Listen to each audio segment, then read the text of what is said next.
years, she kept Rapunzel locked in a tower and used her hair's magic to stay young.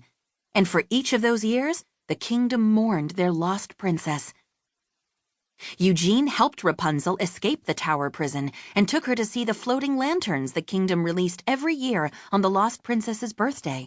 At the time, they didn't know that those lanterns were for Rapunzel. Back then, Eugene was a thief who called himself Flynn Rider, but Rapunzel chose to call him by his real name, Eugene Fitzherbert.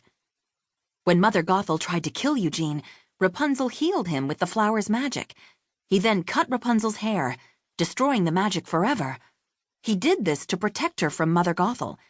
Without the magic of Rapunzel's hair, Mother Gothel soon turned to dust.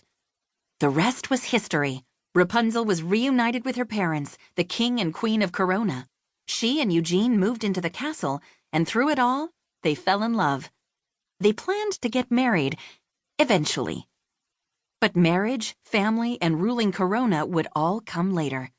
At this moment, Rapunzel had only one goal in mind. She was going to win the race and beat Eugene to the kingdom wall. A chameleon named Pascal clung to Rapunzel's shoulder. When Rapunzel was trapped in Mother Gothel's tower, Pascal had been her only friend. He had been by her side ever since. As Fidela galloped, Pascal gripped Rapunzel tightly. He clicked his tongue to report on the guards who were chasing them.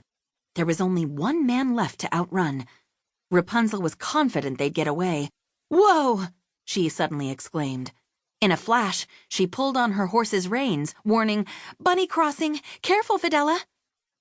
Hundreds of bunnies were on the path. Fidela danced and dodged around the little creatures. "Watch out!" Rapunzel said as she expertly guided her horse through the warren. "Cute little bunnies!" They made it safely through, but the castle guard who was behind them got stuck in a mountain of bunnies. Pascal snickered and waved goodbye to the guard, while Fidela plunged forward toward Eugene, Max, and their meeting place. Eugene, however, was still in trouble.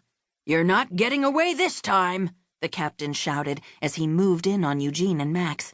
He reached toward Eugene. With a mighty hi-ya! Rapunzel and Fidela leaped into the small space between Max and the captain's horse. The guard had to pull back so as not to crash.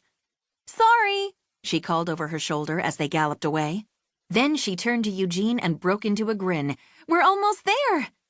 But again, their freedom didn't last long. Eugene glanced behind them. "Oh, come on," he moaned. The captain of the guard was speeding their way.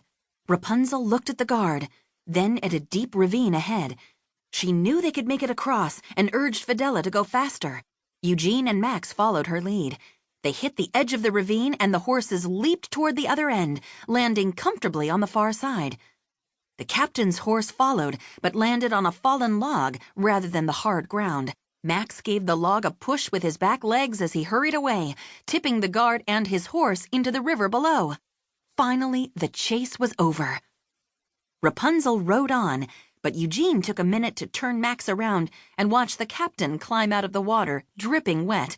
His steed was soaked, too. "Looking good, Cap," Eugene said with a satisfied smile, then went after Rapunzel. Rapunzel felt confident that no one else was chasing her when she reached the giant wall that surrounded the kingdom. She reined in Fidela at the spot where the famous sun symbol of Corona was painted on the wall. The horse instinctively knew what she wanted. Raising her front hooves, Fidela gave her rider a boost. Pulling herself up the last few inches, Rapunzel stood on the broad, high wall. She basked in the early morning sunlight, arms outstretched, taking it all in.